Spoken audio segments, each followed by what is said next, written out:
Here we are working through another question on the certified Q&A for the Google Cloud Platform Associate Cloud Engineer. It's very important to the process of understanding Google Cloud and passing the certification exam that you go through the question and attempt answering it yourself first. So pause the video, work through the question.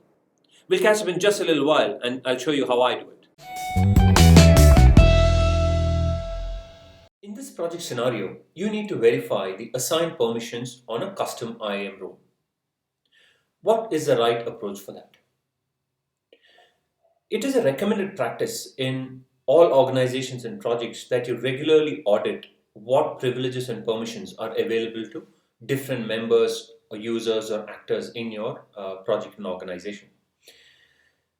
If it was a primitive or a predefined role, you could go look at the documentation and figure out what permissions and privileges they have. But with a custom IAM role, since you're creating it, we need to figure out what is the right way to see the permissions and privileges on that role. The key part of the question is that you need to verify the assigned permissions, and because it is a custom IAM role, you can't go look at the documentation for it. IAM, as you know, is who can do what on which resource. This part should be familiar to you if you've done the past couple of videos also. The different kinds of identities are a Gmail account, a G Suite or a cloud identity account attached to your organization and a particular domain name, a service account which is apps and VMs talking to each other, or a group of these members in a Google group.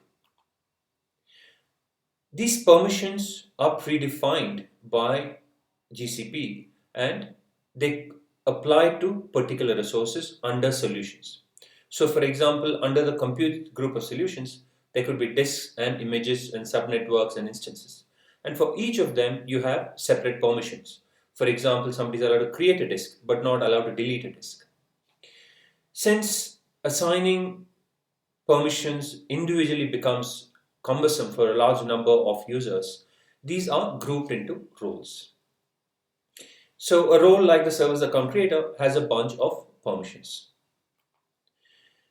Now, when do you have a custom role? You have a custom role when the existing pre-existing roles do not match what you require.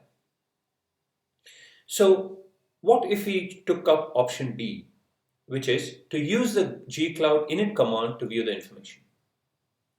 Just looking at the command itself, it implies that it is initializing something.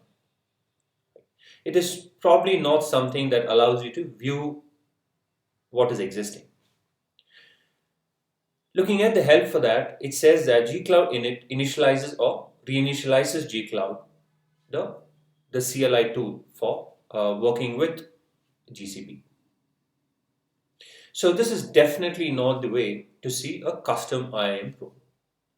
We can easily eliminate option B. How about option C? To use the security section within GCP console to view this information. Looking at the security section within Google console, you can see that the roles section is not there. Roles is under IAM and admin. So this approach to go via security section is not possible because there's no roles and permissions there. Now, it is true that configuring IAM weakly could constitute an attack vector, and therefore that could become a security threat. But in the GCP Cloud Console, IAM roles is separate from the security section. So option C is not possible. How about using the API section within the GCP console? This is again a straightforward elimination because you know that the API section is to figure out what API libraries are available, which one of them are enabled, and to create credentials to use the API keys to programmatically access some part of Google Cloud. Therefore, option D is also readily eliminatable. We have the final option, which is to go via the IAM section in GCP console to view this information. In this example, we just first create a custom role by going to IAM and admin, selecting roles in step 1, selecting a couple of roles within that in step 2, and then creating a new custom role based on the existing roles. At that point, we can see in step 4 a bunch of the permissions available within these two roles, and we can create a custom role based on it. To view these now, you can again go back to IAM and admin, select roles in step 1, the custom role that you want to view permissions for in step 2, and in step 3 on the right hand side, you can see that the available assigned permissions are listed. So clearly option A is the right answer. This is a very straightforward question, and it basically required you only to know your way around the console. For this though, there are a large number of features and solutions and products within the console itself, and the more exercises that you do, your intuition about what's available and what's possible will also grow. So I strongly recommend that you do a bunch of quick exercises and also try out your own projects. I leave you with a couple of references in and around GCP security and cloud IAM. Well, how are you going to inform others of this super GCP content? Just one way: like it, share it, let them get to know of it, and you subscribe.